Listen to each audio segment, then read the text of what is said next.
Então, obrigado pela hospitalidade, obrigado pela generosidade e obrigado por me concederem a alegria de nessa manhã partilhar a palavra do Senhor. Aproveito para dar aqui as minhas felicitações à igreja, dos seus 20 anos de organização, que Deus continue cuidando dos irmãos e mantendo-os firmes no Evangelho de nosso Senhor Jesus Cristo.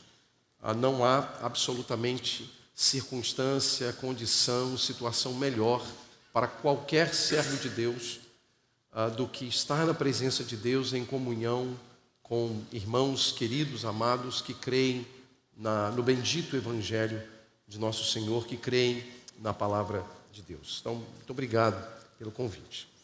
Eu quero convidá-los, irmãos, mesmo assentados como vocês estão, à leitura de Efésios capítulo 4, versos de 1 a 6. Efésios 4, de 1 a 6. Nessa manhã eu quero tratar com os irmãos sobre o tema da unidade da igreja, à luz daquilo que o apóstolo Paulo trata nesses versos do capítulo 4 de Efésios, versos de 1 a 6. A palavra do Senhor nos diz assim: Por isso eu, o prisioneiro no Senhor, peço que vocês vivam de maneira digna da vocação a que foram chamados, com toda a humildade e mansidão, com longanimidade, suportando uns aos outros em amor, fazendo tudo para preservar a unidade do Espírito no vínculo da paz. Há somente um corpo e um só Espírito, como também é uma só a esperança para a qual vocês foram chamados. Há um só Senhor, uma só fé, um só batismo, um só Deus e Pai de todos, o qual é sobre todos, age por meio de todos e está em todos. Meus irmãos, no início dos anos 2000, enquanto eu exercia o ministério pastoral em uma igreja no interior do estado do Rio de Janeiro, eu me ocupei ao longo de alguns meses com alguns estudos e algumas leituras sobre a natureza e as dinâmicas da igreja de nosso Senhor Jesus Cristo, conforme os ensinamentos do Novo Testamento. Naquela ocasião eu tinha um desafio ministerial específico ligado à igreja onde eu servia e reconheço com algumas deficiências em relação a alguns elementos até então ignorados por mim no exercício do ministério. E nesse período, nesse tempo de leituras, de estudos, de investigação, chegou às minhas mãos um livro intitulado Casas que Transformam o Mundo, escrito por um alemão chamado Wolfgang Simpson. E essa obra teria um papel muito importante na minha vida, e eu posso dizer até mesmo no meu ministério, porque de alguma forma ela me ajudaria a reajustar a minha maneira de olhar a igreja, de perceber a igreja de Jesus Cristo de acordo com os ensinos do Novo Testamento. E logo no início da leitura deste livro, surgiu uma frase que naquele momento foi para mim, eu diria, bombástica. Ela causou um grande efeito na minha vida e uma frase da qual jamais me esqueci. E essa frase diz: a igreja como nós a conhecemos impede uma igreja como Deus a quer. Isso mexeu comigo. E à medida que eu lia essas palavras e também as conectava com outras leituras que naquele momento eu estava fazendo, eu parei um pouco estarrecido durante um tempo para refletir nessas palavras. Mas quando a gente ouve uma frase dessa, a gente imagina que o autor ele vai, como a gente diz na nossa linguagem, detonar a igreja, ele vai acabar com a igreja. Mas não foi o caso. Ele não se propôs a fazer críticas destrutivas à igreja ou denegrir a própria imagem da igreja. Pelo contrário, ele passaria a tratar a igreja com grande respeito e demonstrando a grande beleza que há na pessoa de Jesus Cristo e que na pessoa de Jesus Cristo é possível ver a beleza também da igreja. Ele passaria a mostrar pelo menos as riquezas da sua graça sobre a vida da igreja, sobre pessoas como eu e também como você. Ele passaria a mostrar que a igreja é dinâmica, que a igreja possui o dom da imortalidade, que ganha estatura quando chora, que é capaz de florescer no deserto e se multiplicar no caos. Essa foi a ideia e a imagem demonstrada por este autor. E a certa altura, o autor, fazendo referência a esse estilo de vida de igreja, uma igreja ideal, de acordo com os valores do Novo Testamento, ele escreveu, abro aspas, uma igreja que não apenas traz uma mensagem, mas que é a própria mensagem. Uma igreja cuja força é proveniente do seu inventor, que a equipou com um genial código genético espiritual, uma espécie de DNA celestial, que lhe permite transferir valores do céu para a terra e reproduzi-los aqui, em que pessoas são verdadeiros recursos e na qual apenas um único nome se destaca magnificamente: o Cordeiro de Deus, Jesus Cristo. Quando a gente lê a epístola de Paulo aos Efésios, meus irmãos, quando a gente se dá a considerar o conteúdo da carta aos Efésios, a gente percebe que essa igreja que é capaz de florescer no caos, essa igreja que dispensa a retórica de controle, a retórica religiosa, de manipulação, essa igreja que não necessita de heróis carismáticos para preservá-la, é o principal tema da epístola. Todos os demais assuntos que nós encontramos na epístola de Paulo aos Efésios, tais como a Trindade na sua redenção, a autoridade da igreja sobre principados e potestades, a salvação da graça por meio da fé, o chamado dos gentios à fé, são como uma espécie de satélites que giram em torno da Terra, ou no caso da Terra, um único satélite que é a Lua, que gira em torno da Terra. Um lugar onde Cristo é, de fato, suficiente. Ele basta para a igreja. E parece haver entre os estudiosos do Novo Testamento, aqueles que se dedicam, por exemplo, a estudar a literatura do apóstolo Paulo no Novo Testamento, parece haver entre eles a ideia de que, normalmente, o apóstolo Paulo dividia as suas cartas em dois grandes blocos. No primeiro bloco, ele procurava mostrar e expor a doutrina, a verdade. Ele usava argumentos para mostrar uma ou algumas verdades dentro de um texto. Mas também, por conhecer as necessidades dos leitores originais, e até mesmo a gente pode dizer que, como desdobramento às nossas necessidades hoje, o apóstolo também se preocupava em aplicar essas doutrinas à vida da própria igreja. E quando a gente lê Efésios, parece realmente que esse é o modelo que nós temos aqui. A gente poderia até dizer que os capítulos 1 a 3 de Efésios, ou nos capítulos de 1 a 3, o apóstolo se preocupou em expor a doutrina. E o principal eixo tratado por ele foi a doutrina da igreja, no contexto de Efésios. E dos capítulos de 4 a 6, o apóstolo aplica a doutrina anteriormente ensinada, né? Se essa percepção ela está correta, então a gente precisa deduzir o seguinte: o texto que nós lemos abre a parte em que o apóstolo Paulo aplica tudo o que ele ensinou dos capítulos de 1 a 3 à igreja em Éfeso.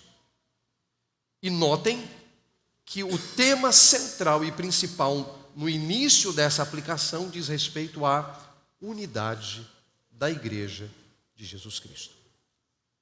Meus irmãos, desde o século passado, alguns esforços têm sido feitos para resolver problemas que impediriam a unidade da Igreja. Por exemplo, em 1948, o Conselho Mundial de Igrejas foi fundado com o propósito de promover uma agenda ecumênica, pudesse juntar todas as matizes do cristianismo naquele momento e que pudesse, de certa maneira, diminuir essa fragmentação que era amplamente notada naquele momento, na primeira metade do século XX. 16 anos mais tarde, em 1964, o Papa Paulo VI, ele assinou um documento chamado a Reintegração da Unidade, que foi uma espécie de decreto no Concílio Vaticano II em favor da união de cristãos. Ou seja, 48, 64.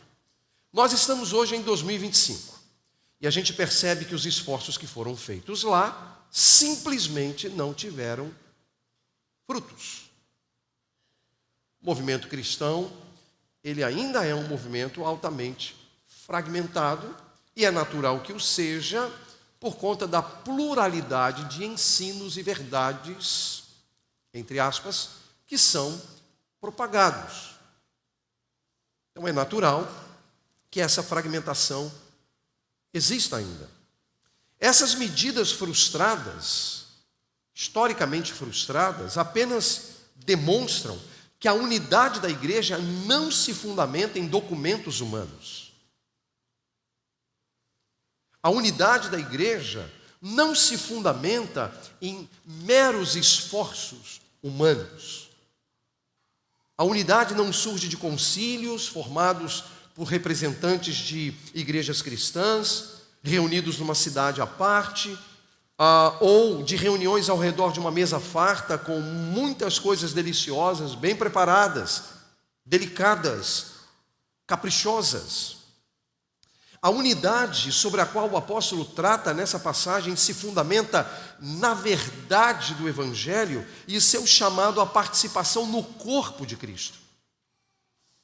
Um chamado que é feito a cada um de nós, a essa participação no corpo de nosso Senhor Jesus Cristo, tendo como parâmetro, tendo como modelo a Trindade Santa, o Pai, o Filho e o Espírito Santo, conforme o próprio texto claramente aqui ensina. Meus irmãos, essa unidade sobre a qual o apóstolo tratou também vai muito além de questões relacionadas a igrejas e denominações. Por exemplo, em Efésios capítulo 2, do verso 11 ao 22, Paulo precisou tratar do tema por causa de um grau de dificuldade enfrentado por judeus que tinham grandes dificuldades de aceitar gentios no contexto da igreja. Mesmo tendo Pedro passado pela experiência em Cesareia, capítulo 10 de Atos, quando fica claro a inserção dos gentios no contexto da igreja, os efésios enfrentavam dificuldades para manterem uma boa relação entre judeus e gentios. E isso levou, inclusive, o apóstolo Paulo a escrever as seguintes palavras: pois ele é a nossa paz, o que de ambos fez um. Ambos quem? Judeus e gentios fez um, removendo a parede de separação, a inimizade na carne.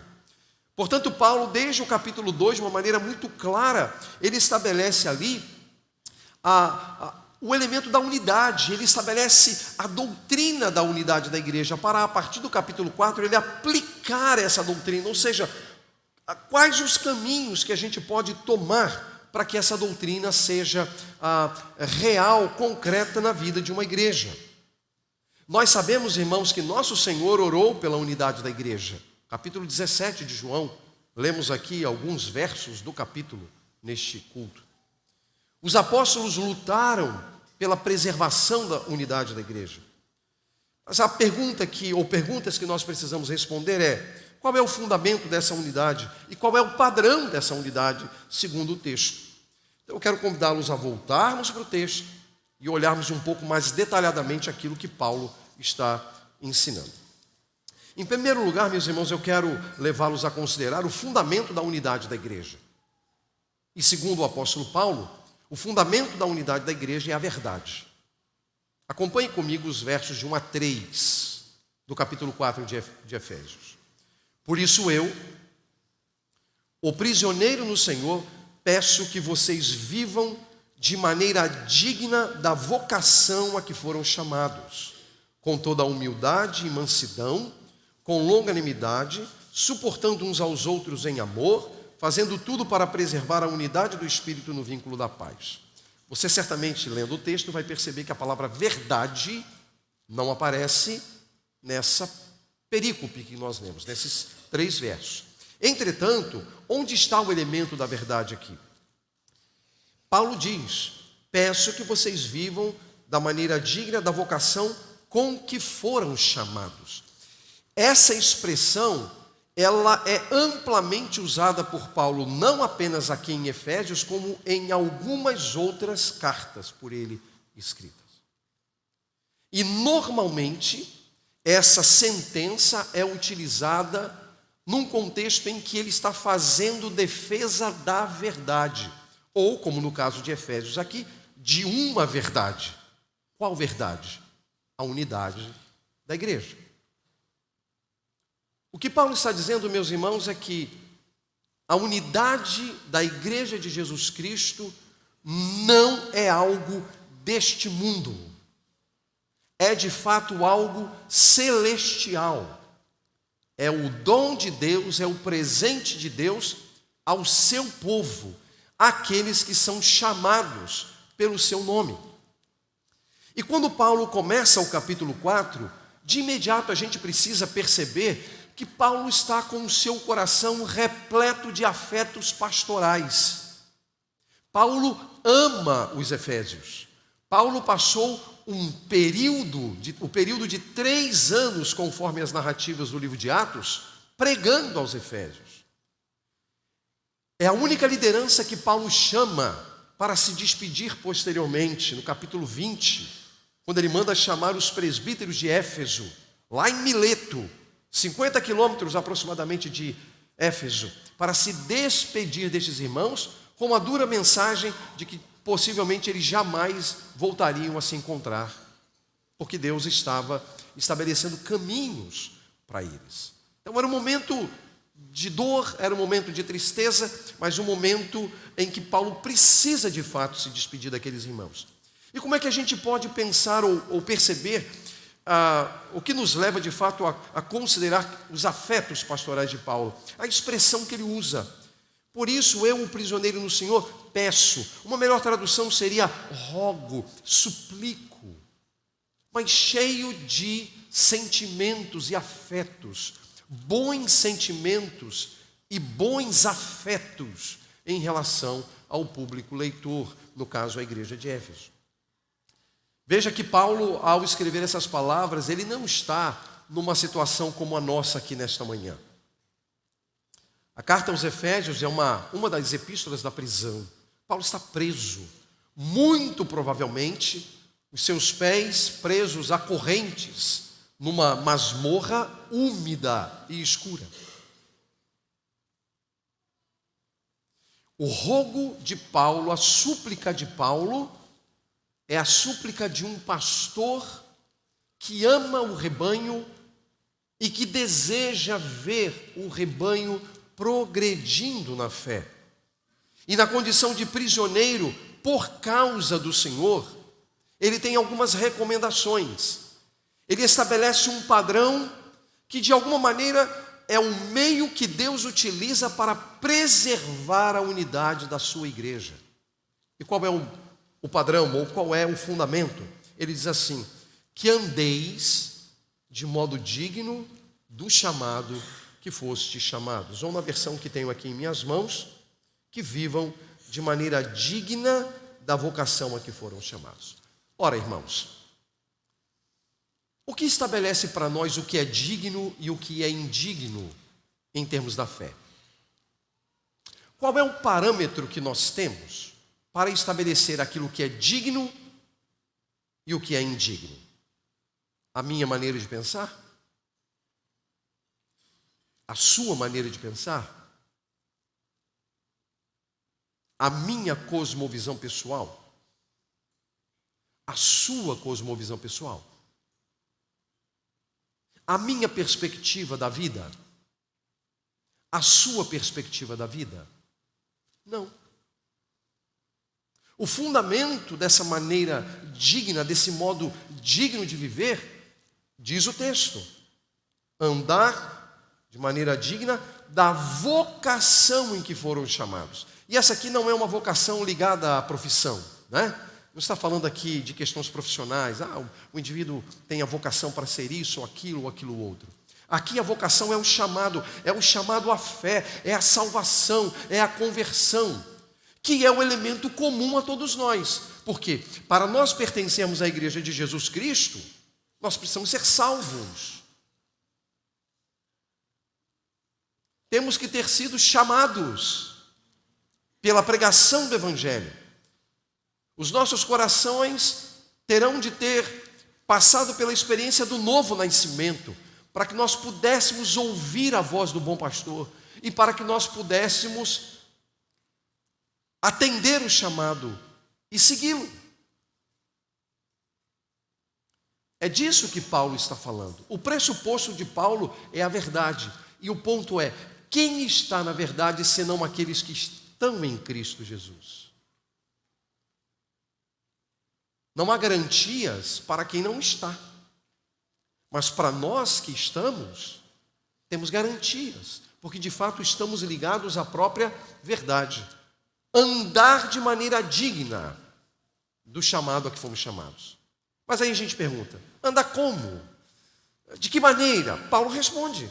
Ele diz assim: com toda humildade e mansidão, com paciência, suportando uns aos outros em amor, dedicando-se a guardar a unidade do Espírito no vínculo da paz. Vamos olhar isso aqui. Como é que é esse andar? Ele diz, primeiro, com toda humildade. Humildade é virtude cristã. Irmãos, deixe-me dizer uma coisa, e direi para a sua reflexão, para que você saia daqui e considere aquilo que estou dizendo. Humildade, irmãos, é virtude cristã. Não existe uma única pessoa não cristã que seja humilde. Você acha que eu estou exagerando, ok? Estou jogando pesado. O que eu quero dizer é que humildade é virtude para quem está em Cristo, não é para o ímpio. O ímpio não é humilde, ele é modesto. Qual a diferença? A humildade é algo que ocorre no coração. Aliás, é pressuposto para crer em Jesus. Por quê? Para eu me arrepender dos pecados, eu preciso ter uma clareza de quem eu sou. E só um coração humilde é capaz de perceber isso. Ou um coração que foi tornado humilde. Por quem? Pelo poder de Deus, pelo poder do Espírito Santo. A humildade é algo que está no coração. Não há humildade de fachada. Pela modéstia você pode apresentar uma falsa humildade. Você pode ser modesto na maneira do trato. Você aqui é retórico. Eu espero que não seja o seu caso, porque se você está em Cristo, você é humilde e também deve ser modesto, né? Mas assim, o modesto, ele pode se apresentar modesto às pessoas, mas no seu coração ele pode estar alimentando um sentimento e uma perspectiva errada sobre si. Mas aquele que está em Cristo não alimenta uma perspectiva errada sobre si, porque ele tem consciência dos seus pecados e a necessidade de um Salvador sempre. Então, humildade é virtude cristã.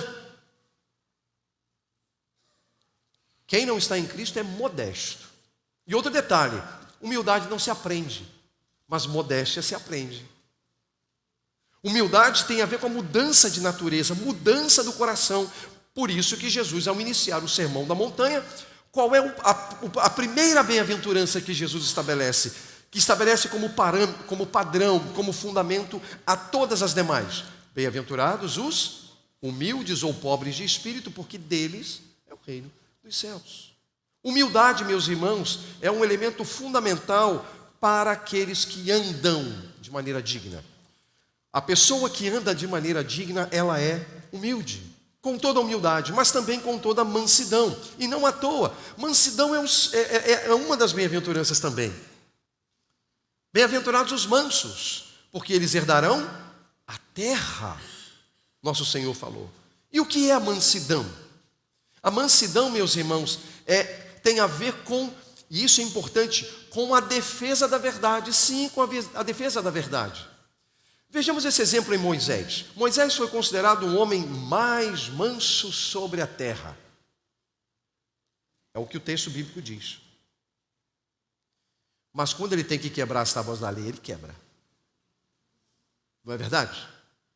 Quando ele percebe, tendo nas suas mãos as tábuas da lei, aquilo que Deus havia recomendado, ensinado ao povo, mas ele olha para o arraial de Israel, e ele está vendo que o povo está ali, cultuando um bezerro de ouro, e está vivendo uma vida pagã, através do ilícito de fazer e praticar coisas contrárias à vontade de Deus. O que Moisés faz?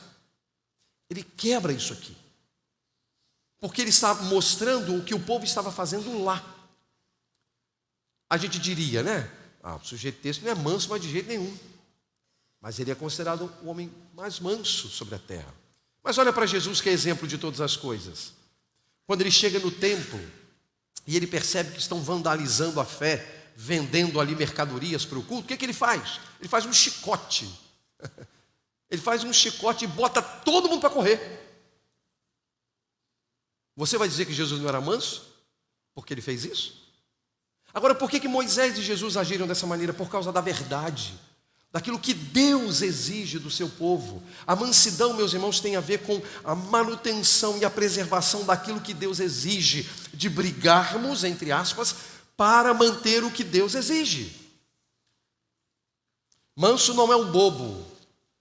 As pessoas acham às vezes que o manso é o bobão, é o bobalhão. Não. O manso é aquele que tem clara percepção do que é a verdade de Deus e a defende em toda e qualquer circunstância. Mas Paulo não diz só isso. Paciência. Paciência. Ou longanimidade, né? Ter longo ânimo em relação às circunstâncias. Às vezes, as coisas na igreja, na família, no trabalho, na escola, na sociedade de um modo geral, exigem de nós aquela situação assim, ó. A gente puxar o ar pelo nariz profundamente, soltar o ar pela boca e dizer: Senhor, me ajuda. Porque parece ser muito natural as coisas surgirem no contexto da nossa vida, cooperando para a gente perder a paciência ou o ânimo longo em relação às pessoas. E boa parte dos problemas da igreja, qualquer igreja local, grande parte, tem a ver com as relações entre as pessoas. Que poderiam ser, problemas que poderiam ser resolvidos se nós tivéssemos um pingo, né? Para citar os antigos aqui, um pingo de paciência com o outro, de compaixão, de olhar para o outro com compaixão e perceber que essa pessoa não é perfeita tanto quanto você não é perfeito e que precisamos ajustar ou reajustar as coisas que precisam ser reajustadas nas relações. Suportando uns aos outros em amor. Aí tem gente que acha que então a Bíblia fala que eu tenho que suportar, né? Eu não gosto muito daquela pessoa ali não, mas a Bíblia está falando que eu tenho que suportar. Aí o sujeito faz até como um sacrifício, né? A Bíblia fala que a gente tem que suportar. Não é isso que a Bíblia está falando, irmãos. A palavra suportar aqui é dar suporte. Não é suportar no sentido de que a pessoa só faz coisa ruim para você e você diz: não, eu vou suportar, eu suporto. Não é isso que a Bíblia está falando. A Bíblia está falando de dar suporte. De você ser suporte para alguém que precisa da sua ajuda. Então é suportando uns aos outros em amor, no contexto do amor, que tem a ver com o Evangelho, tem a ver com Cristo, tem a ver com a verdade. E aí Paulo termina essa perícope dizendo: dedicando-se a guardar a unidade do Espírito. É uma dedicação a guardar. Veja, não é a criar. A gente não cria unidade, a gente preserva a unidade. Nesse assunto de unidade, meus irmãos, ou a pessoa está ou a pessoa não está. Entende? Os que estão em Cristo estão unidos a Cristo e uns aos outros. Os que não estão em Cristo não estão unidos, portanto, a outros também, nesse vínculo da paz. Não é isso que Paulo diz? No vínculo da paz. E sabe que coisa interessante? A palavra vínculo que aparece aqui, ela possui o mesmo radical, a mesma raiz da palavra prisioneiro, no verso 1. Então, assim como Paulo está dizendo assim, assim como eu estou preso por causa do Senhor, vocês estão presos uns aos outros. Vocês estão vinculados uns aos outros, tendo como elemento comum a verdade. A verdade. Meus irmãos, é a verdade que nos mantém em unidade. É a verdade que nos preserva. E aqui eu faço ou trago uma aplicação para a nossa consideração. Se a verdade é o fundamento da unidade da igreja, como o apóstolo Paulo está falando aqui, nós precisamos desenvolver a capacidade de lidar com essa verdade. E como a gente faz isso? A gente faz isso em caráter pessoal, individual, por meio da leitura e o exame da Escritura, a meditação na palavra de Deus, para que ela regule a nossa caminhada e a nossa maneira de viver o Evangelho de nosso Senhor Jesus Cristo. Nós precisamos individualmente fazer uso da Escritura, nós precisamos aprender a desenvolver o hábito de ler diariamente a Escritura, para que ela regule a nossa maneira de viver, para que ela regule a nossa maneira de pensar, para que ela nos abençoe, nos dê convicções, molde nossas percepções para a glória de Jesus Cristo. Mas não apenas isso.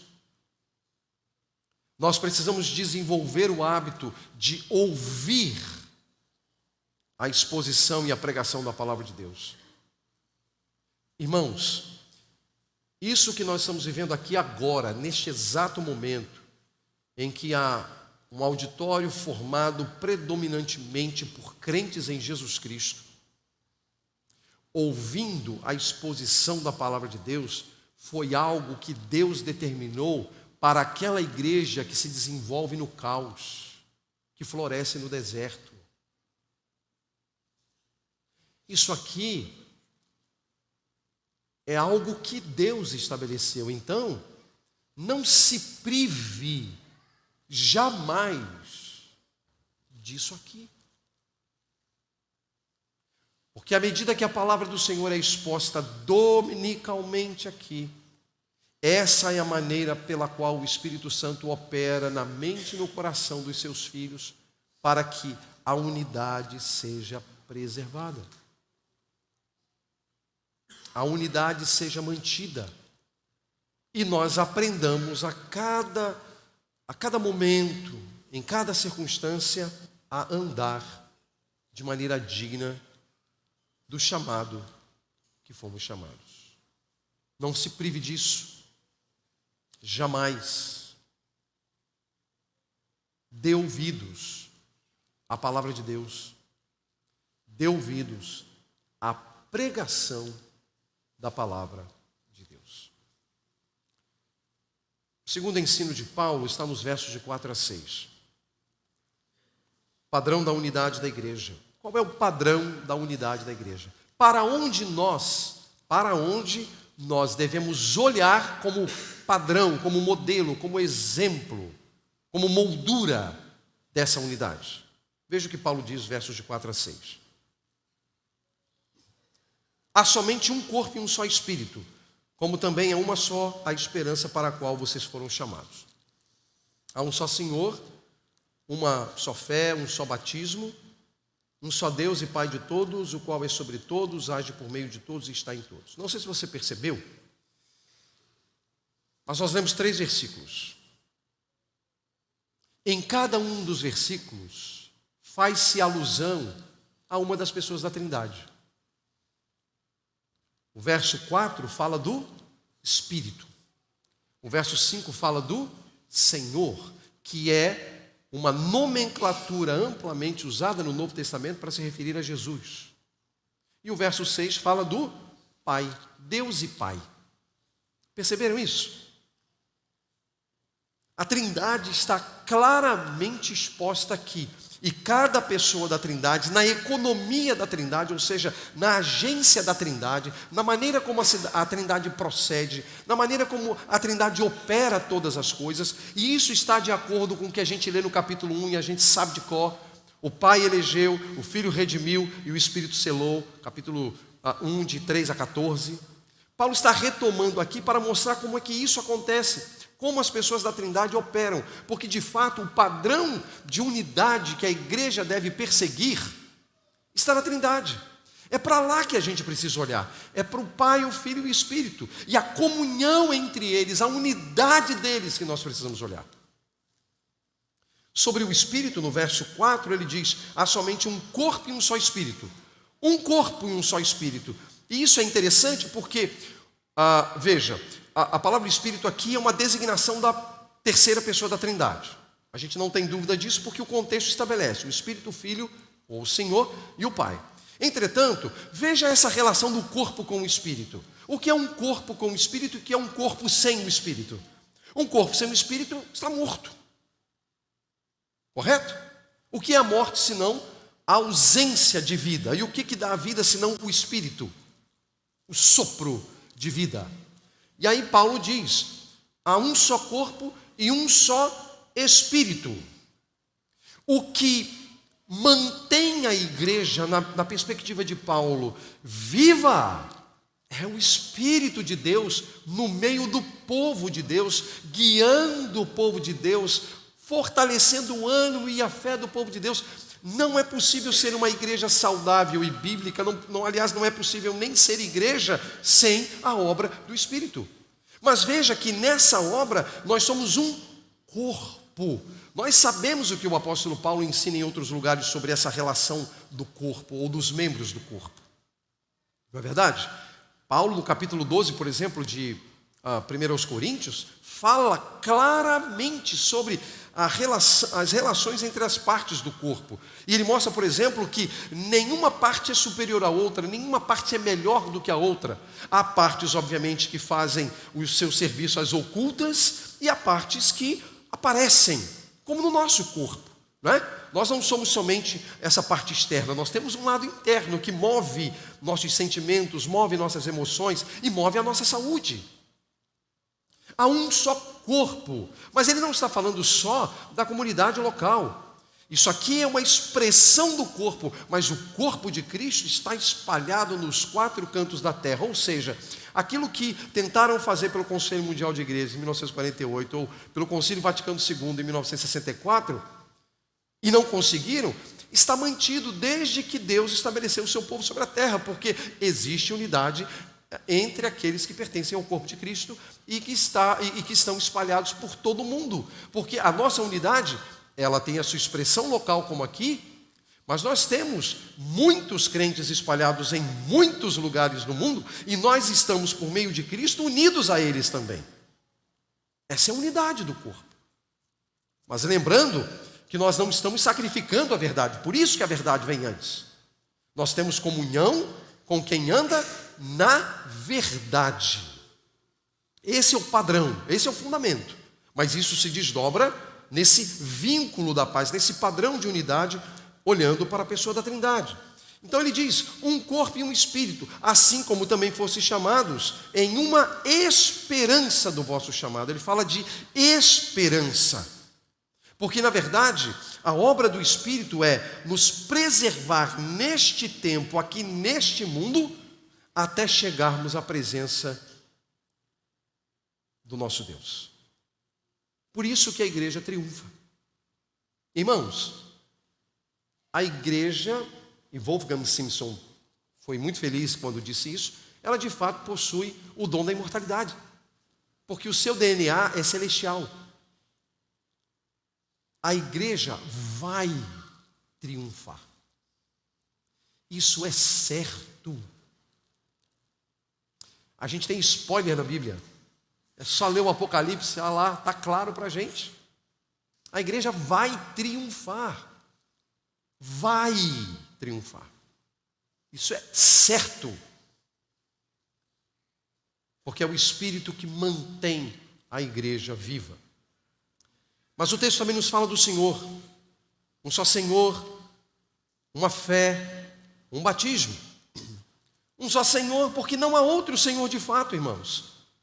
A igreja não tem nenhum outro Senhor. O Estado não pode estabelecer para nós nenhum outro Senhor. Concílios, sínodos ou quaisquer outros elementos não podem estabelecer para nós um outro Senhor. Há um só Senhor, e o Senhor da igreja é Jesus. Ele guia a igreja, Ele governa a igreja, Ele é Senhor sobre nós. E o fato de eventualmente vivermos como se Ele não fosse, não o tira da condição de Senhor. Ele é Senhor sobre a igreja. E qual é a obra do Senhor nesse aspecto? Uma só fé e um só batismo. Por que a fé e o batismo estão ligados ao Senhor? Por que a expressão fé e batismo estão ligados ao Senhor? Porque, meus irmãos, as lentes pelas quais nós vamos entender aquilo que Deus deu a conhecer acerca de si mesmo, que está lavrado na Escritura, precisa ser visto pela lente de Cristo. Cristo é a lente. Portanto, quando nós nascemos de novo, é como se fossem colocadas as lentes em nossos olhos, para que pudéssemos ver uma beleza que antes não éramos capazes de ver. Para que pudéssemos entender a fé, e aqui não é necessariamente a fé salvadora, para que pudéssemos entender o corpo de verdades que o texto está fazendo menção. Embora nesse corpo de verdades esteja a fé, como algo que pertence ao contexto da redenção e ao contexto da nossa salvação. E a própria palavra batismo, quer dizer, ele diz uma fé e um batismo, vai muito além, nas palavras de Paulo, do que o ato de imergir alguém nas águas. Esse é um ensino bíblico. Entretanto, aqui é o batismo de estar em Cristo, de estar ligado a Cristo. Porque o argumento de Paulo, nos capítulos de 1 a 3, parece apontar nessa direção. Ele está mostrando que a grande necessidade da igreja é Cristo, da mesma maneira que a grande necessidade do mundo é Cristo. Então, um só Senhor, uma só fé, um só batismo. É o fato de termos sido inseridos nesse corpo. Essa é a ideia do batismo. Nós somos inseridos nesse corpo e agora nós somos membros deste corpo, por meio de Jesus Cristo. Mas o texto também fala, um Deus e Pai de todos, que está sobre todos, por meio de todos e em todos, mostrando a abrangência da obra do Pai na vida dos seus filhos. Notem, embora a palavra todos, ela possa nos remeter a toda e qualquer criatura, em quaisquer tempos e circunstâncias, me parece que a palavra todos aqui, repetida algumas vezes, no verso 6, está se referindo a todos aqueles que foram chamados a viverem de maneira digna do Evangelho. Portanto, todos aqui não seriam quaisquer pessoas indistintamente, seriam os salvos. Não que Deus não esteja sobre todos, não que Deus não governe o mundo e não esteja controlando os ímpios, mas me parece que não é esse o argumento de Paulo. Ele está chamando a atenção para os que foram chamados para viver uma vida digna do Evangelho. E nesse aspecto, ele é Pai de todos, ele está sobre todos, ele age por meio de todos. Pensa no corpo. Pensa no corpo. Deus age por meio da minha vida e Ele age por meio da sua vida para o bem-estar do corpo. E age em todos. Quer dizer, Ele age em mim para que eu possa ser um instrumento aos meus irmãos sob o governo e a autoridade de Deus. Observe esse DNA que Deus estabeleceu no contexto da própria igreja.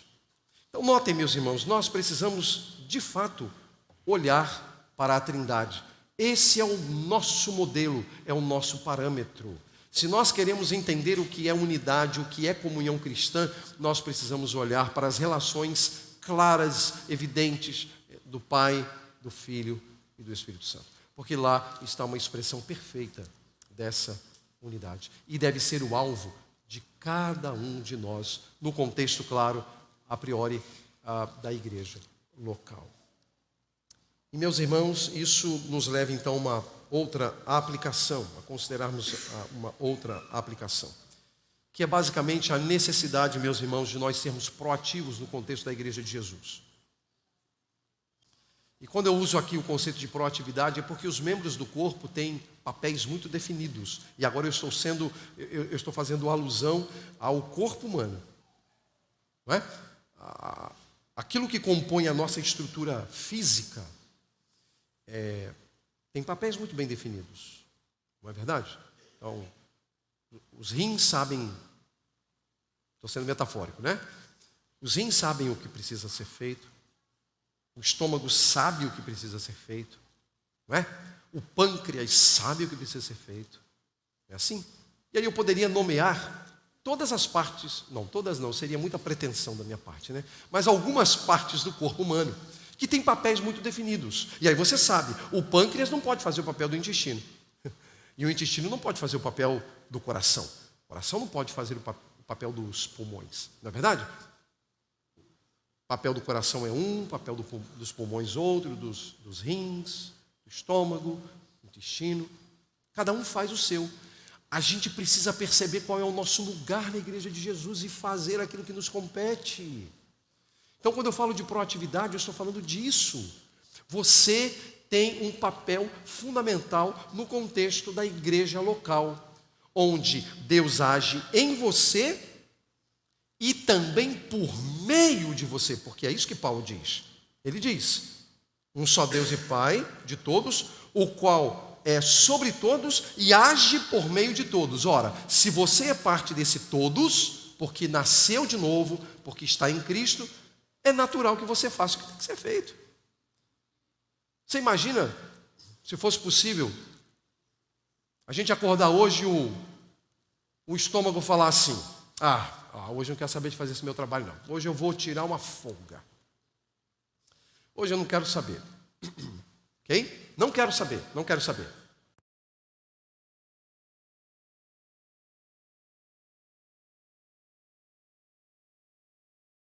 Aqui o que me compete fazer agora, que é descansar.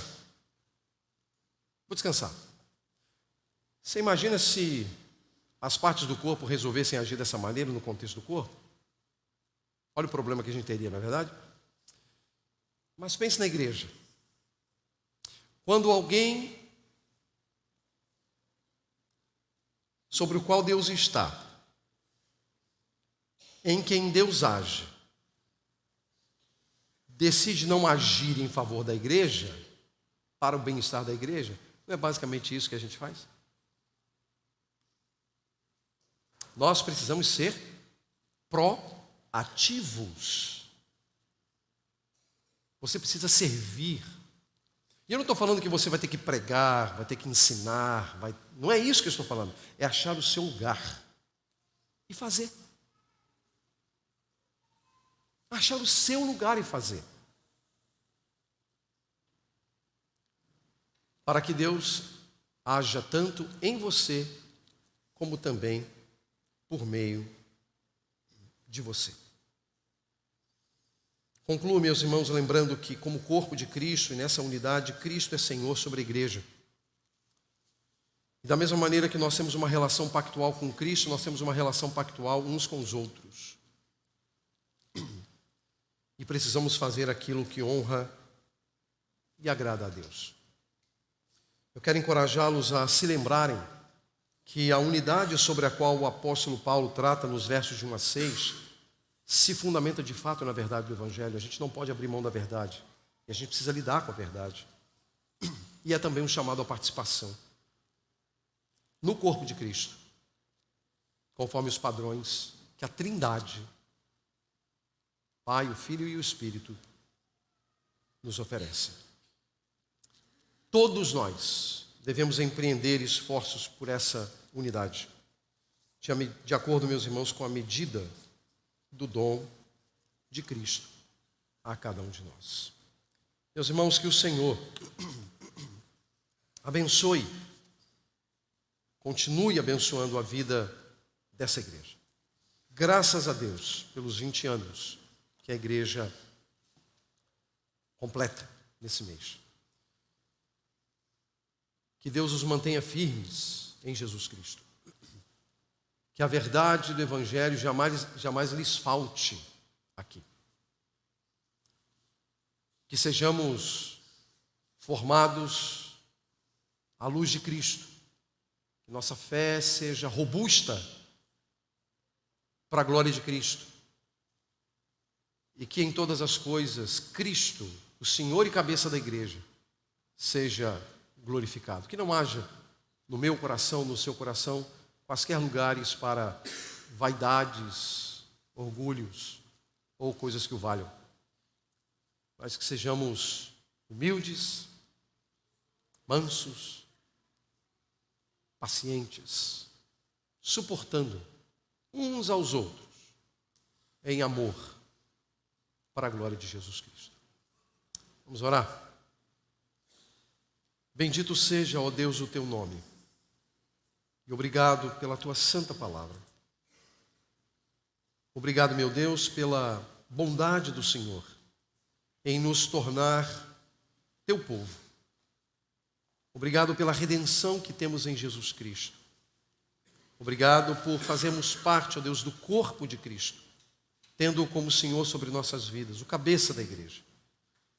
Rogamos, ó Deus, que o Senhor continue abençoando esta igreja, fortalecendo a fé e o ânimo dos meus irmãos, conduzindo a liderança, abençoando os pastores, suas famílias, para que o teu nome continue sendo, ó Deus, exaltado neste lugar.